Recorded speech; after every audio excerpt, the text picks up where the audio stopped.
మా ఎత్తిన ఉండాలి. ఆయన అంత కాదు, మేము 20-30 మంది ఆ పూజ చేసే హాల్లోనే కొనుక్కునేవాళ్ళం, ఆ భజనలు చేసే చోటే కొనుక్కునేవాళ్ళం. మేము కలిసేవాళ్ళం. మందిరం ఓపెన్ చేస్తే ఆయన వచ్చే ఒక లిస్టు చెప్పినాడు నాకు చెయ్యాల్సిన పనులు. నేను కాదులే పెద్దని ఇంకొకడు ఉన్నాడు అచ్చిరోహణయ్యని, వాడికి చెప్తా ఉన్నాడు. ఏమిటయ్యా అంటే అనాథాశ్రమం పెట్టాలంట. ఆడుండే పూజారికి ఏ పని చెప్పినా నాకు తెలియదు అనకూడదంట. కరమంత్రాల మంత్రం దగ్గర నుంచి పెళ్లి చేసే మంత్రాల వరకు అన్నీ రావాలంట. వాడికి తద్దినం పెట్టాలి కూడా, అది కూడా రావాలంట. లేకపోతే పుస్తకం పెట్టుకొని చదువుకో. ఎవడన్నా కడుపు నొప్పి అని వచ్చినాడు మందు ఇవ్వాలంట.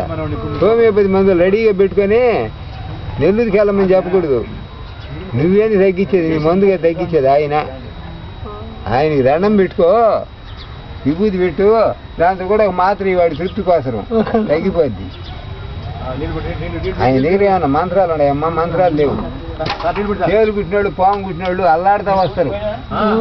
ఆయనే అతనే నా విభూతి పెడతాడు, మోసడు ముఖాన్ని దాస్తాడు, నోట్లో వేసుకోమని అతను వద్ది. మనం కాదు బాగు చేసే ఆయన ఆశ్రయించి భక్తితో దండం పెడితే చెవులో ఉండేది చాలా కాపలు అన్నమాట. యాందోడు ఇళ్లల్లో ఏదో కష్టం చేసుకుని ఒక పూట తినకున్నప్పుడు బాగానే ఉన్నారు వాళ్ళు. ఈ చేలోకి వచ్చి కాపలా ఉంటే మరిగిన్ని డబ్బులు వస్తాయి, ఒడ్లు ఇస్తారు ఎకరాకి ఇంత ఇస్తుంటే ఎవరో ఒకరు మంచం ఉండాలంట. ఈరోజు బిడ్డలు వేసినాడంటే అబ్బ కొనుక్కొని అబ్బ కాకుంటే భార్య ఇంకొక పిల్లలు వారు నాయన 7 ఏళ్ళు దిగి ఉండి మేము వెళ్ళిపోతాం అన్నారు వాళ్ళు.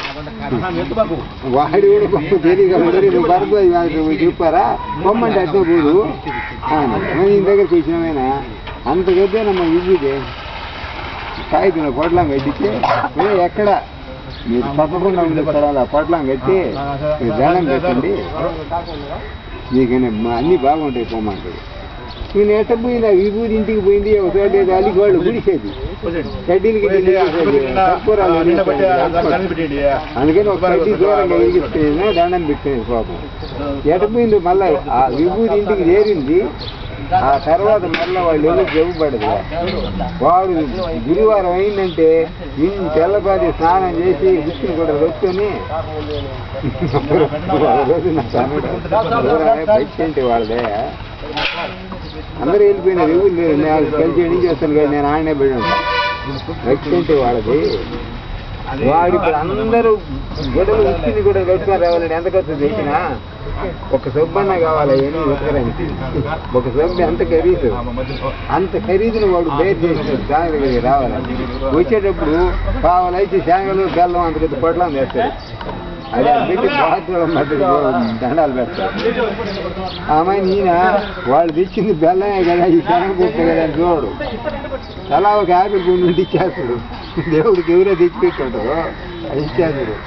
వాళ్ళు మా మనసు చేసుకుని వాళ్ళు ఆపిల్ పండు వాళ్ళ జన్మలు ఎప్పుడు తినడరు. సంతోషంగా పోతారు అన్నమాట. పొద్దుకోకముందే పోవాలి, లేకపోతే గేనాలు మెక్కలుగా జారి పడతారు. గేనాలు తెలుసుమా పట్టుకోండి. మనం అందరం కూడా వస్తాం. బాబా దగ్గర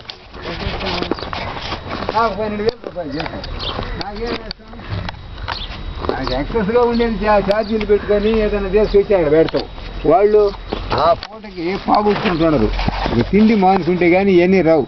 ఒక సబ్బు ఖరీదు కానీ ఈ శనగల బెల్లం కానీ వాళ్ళు రావడానికి కూలి కానీ.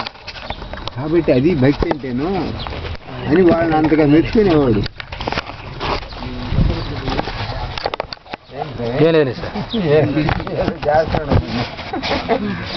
అట్లా ఇతరులకు సహాయం చేయడం కావాలా? ఆయనకి చేత వచ్చింది ఆయన చేసాడు సహాయం. ఇప్పుడు ఒక జబ్బు తగ్గించినాడు, లేదా పాములు కేవుడు కలిసినాడు వస్తే తగ్గించినాడు. మనం అవి చేయలేం, మన చేత కాదు. మనం నీడ కల్పించడానికి ఏం కాడా? మరి మీరు వర్షాకాలం రండి, నేను చూపిస్తాయాడ బంకుల కింద పడిపోయినవాడు ఎంతమంది దాని దగ్గర పని చేస్తారు. ఆడ నిలవని తాగుమ్మా మనబట్టి వాళ్ళకి మాత్రం 80 రూములు కట్టిస్తాడు. 220 రూపాయలు